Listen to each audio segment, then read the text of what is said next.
मेरी उम्र 45 साल है। मैं 2 बच्चों की माँ हूँ। मैंने दोनों बच्चों की शादी कर गृहस्थी भी बसा दी है। मैं अपने घर में अकेली रहती हूँ। अकेले रहने की वजह से मैंने मकान किराए पर दे रखा है। मेरे दोनों बेटे कहते हैं कि माँ अकेले मत रहो, हमारे साथ आकर रहो। तब मैं कभी-कभी उनके पास चली जाती हूँ। महीने 2 महीने तक जिस बेटे के पास रहना होता है, रह लेती हूँ। मगर रहते-रहते यह एहसास हो जाता है कि मेरे रहने से वहाँ उनकी आज़ादी में बाधा आ रही है। तब मैं वापस अपने घर आ जाती थी। यहाँ बड़ा सा मकान है मेरा, जिसका एक हिस्सा किराए पर दे रखा था। एक हिस्से में मैं खुद रहती थी। पति की पेंशन भी मिलती थी। 4 साल से ज़्यादा समय बीत गया था। तब मैं खुद को अकेली महसूस कर रही थी। ज़्यादातर मैं अकेली रहती, मगर जब गर्मी की छुट्टियाँ होती तो बेटों के बच्चे आ जाते, पूरा घर कोलाहल से भर जाता। अकेले में तो दिन बीत जाता है, मगर रात में घर खाने को दौड़ता था। तब बेचैनी और बढ़ जाती थी। तब आंखों में नींद गायब हो जाती थी। ऐसे में पति के साथ गुजारी रातें मेरे सामने चलचित्र की तरह आ जाते थे। मगर जब से मैं विधवा हुई, पति की याद और उनके साथ बिताए पल मुझे सोने नहीं देते। मेरे घर शमशेर नाम का एक किराएदार था। वह अकेला रहता था। वह एक दफ्तर में नौकरी करता था। उनकी उम्र 40 के आसपास थी। उनकी पत्नी गुजर गई थी। वह अकेला ही रहता था। उसका बेटा शादी के बाद दूसरे शहर में अपने परिवार के साथ रहता था। धीरे धीरे हम दोनों के बीच खिंचाव बढ़ने लगा। जिस दिन चपरासी रोटी बनाने नहीं आता, उस दिन मैं शमशेर को अपने यहाँ बुला लेती थी या खुद ही वहाँ बनाने चली जाती थी। शमशेर ऊपर रहता था। चिड़िया मेरे कमरे के गलियारे से ही जाती थी। आने जाने के बीच कई बार हमारी नज़रें मिलती थी। जब मैं उसे अपने यहाँ रोटी खाने को बुलाती थी, तब कई बार जानबूझकर आंचल गिरा देती थी। ब्लाउज से जब उभार दिखते थे, तब शमशेर देर तक देखता रहता था। मैं आंचल नहीं ढकती थी और 45 साल की विधवा थी, मगर फिर भी मैं टीवी में अनचाही सीन देखती। मेरे भीतर भी जोश पैदा होता। जोश कभी कभी इतना ज़्यादा हो जाता कि मैं छटपटा कर रह जाती। एक दिन मैंने शमशेर को अपने यहाँ खाने के लिए बुलाया। उसे खाना परोस रही थी और कामुक निगाहों से देखती भी जा रही थी। मैं आंचल भी बार बार गिराती जा रही थी, मगर शमशेर संकेत ही नहीं समझ पा रहा था। मैं उम्र में उससे बड़ी भी थी। मेरी आंखों का लाश का पर्दा पड़ा हुआ था। मैंने पहल करते हुए पूछ लिया, शमशेर अकेले रहते हो या बीबी है? नहीं, फिर भी रात कैसे गुजारते हो? शमशेर कोई जवाब नहीं दे पाया। एक विधवा औरत ने उसे यह सवाल पूछकर उसके भीतर हलचल मचा दी थी। जब वह बहुत देर तक इसका जवाब नहीं दे पाया, तब मैं फिर से बोली, आपने जवाब नहीं दिया? तकिया लेकर तड़पता रहता हूँ, शमशेर ने मजाक के अंदाज में कहा। बीबी की कमी पूरी हो सकती है। जब मैंने यह बात कही, तब शमशेर हैरान रह गया। आप क्या कहना चाहती हो? मैं हूं ना आपके लिए। इतना कहकर मैंने कामुक निगाहों से शमशेर की तरफ देखा।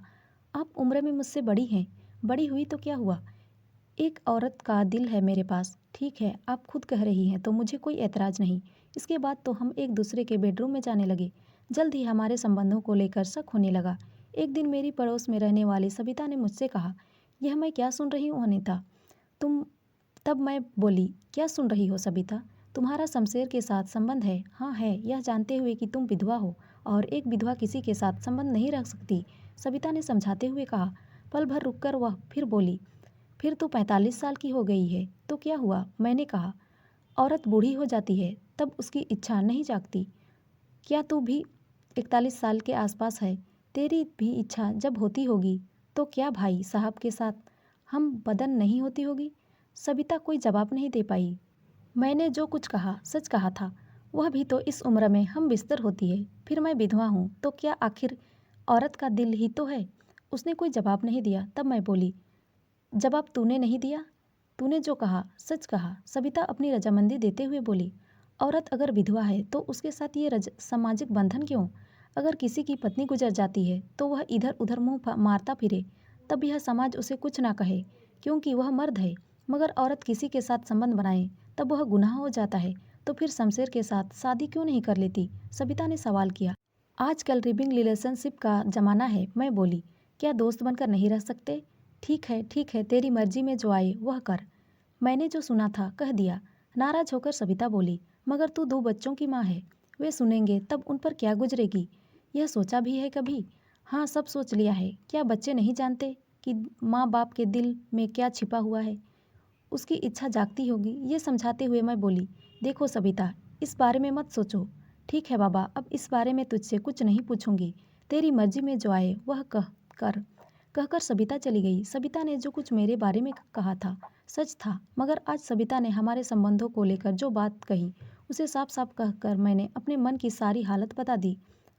मगर एक विधवा होकर मैं जो काम कर रही थी क्या मुझे शोभा देता है? समाज को पता चलेगा तब सब मेरी बुराई करेंगे, मुझ पर ताने कसेंगे। सबिता ने तो मेरे सामने शमशेर से शादी करने का प्रस्ताव रखा। उसका प्रस्ताव तो अच्छा था, शादी समाज का एक लाइसेंस है। हम दोनों के भीतर एक ही आग सुलग रही थी। मगर इस उम्र में शादी करेंगे तो मजाक नहीं उड़ेगा?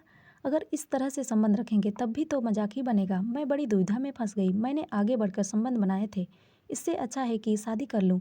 थोड़े दिन लोग बोलेंगे फिर चुप हो जाएंगे। मैंने ऐसे कई लोग देखे हैं जो इस उम्र में जाकर शादी भी करते हैं। क्यों ना शमशेर से बात करके शादी कर लूँ। शाम को जब शमशेर आया तो मैंने उससे कहा, आपसे आगे रहकर जो संबंध बनाए मैंने अच्छा नहीं किया। फिर पल भर रुककर मैं बोली, लोग हम पर उंगली उठाएंगे, उसके पहले हमें फैसला कर लेना चाहिए। फैसला? कौन सा फैसला अनीता? शमशेर ने हैरान होकर पूछा। हमारे बीच जो संबंध है उसे तोड़ दे या परमानेंट बना ले। मैं आपका मतलब नहीं समझा। मतलब यह कि या तो आप मकान खाली करके कहीं चले जाए या फिर हमसे शादी कर ले। मैंने जब यह प्रस्ताव रखा तब शमशेर भीतर ही भीतर खुश हो गया। मगर यह संबंध कैसे होगा? वह बोला। हम शादी कर ले, यह बात तो ठीक है अनीता, मगर आपकी और हमारी औलादें सब घर गृहस्थी वाली हो गई है। ऐसे में शादी का फैसला नहीं हो सकता है। यही कहना चाहते हो ना? शमशेर को रुकते हुए देख मैं बोली, मगर यह क्यों नहीं सोचते कि हमारी औलादें अपने अपने घर में बिजी हैं। अगर हम कर लेंगे तब वे हमारी चिंता से मुक्त हो जाएंगे। जवानी तो मौज मस्ती और बच्चे पैदा करने की होती है, मगर जब पति पत्नी बूढ़े हो जाते हैं तब उन्हें एक दूसरे की ज़्यादा ज़रूरत होती है। आज हमें एक दूसरे की ज़रूरत है। आप बात क्यों नहीं समझते हो? आपने ठीक सोचा है। मेरी पत्नी गुजर जाने के बाद मुझे अकेलापन खूब खलने लगा, मगर जब से आप मेरी ज़िंदगी में आए हैं मेरा वह अकेलापन दूर हो गया है। सच कहते हो, मुझे भी अपने पति की रात को अकेले में खूब याद आती है। मैंने भी अपना दर्द उगला।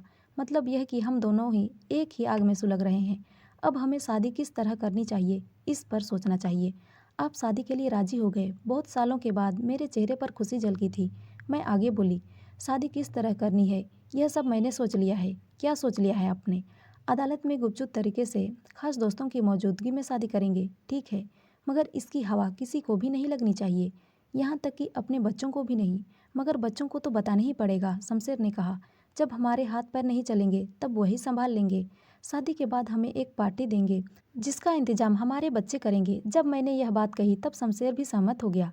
इसके ठीक एक महीने बाद कुछ खास दोस्तों के बीच अदालत में शादी करके हम जीवन साथी बन गए। सारा मोहल्ला हैरान था। हमने अपनी शादी की जरा भी हवा न लगने दी।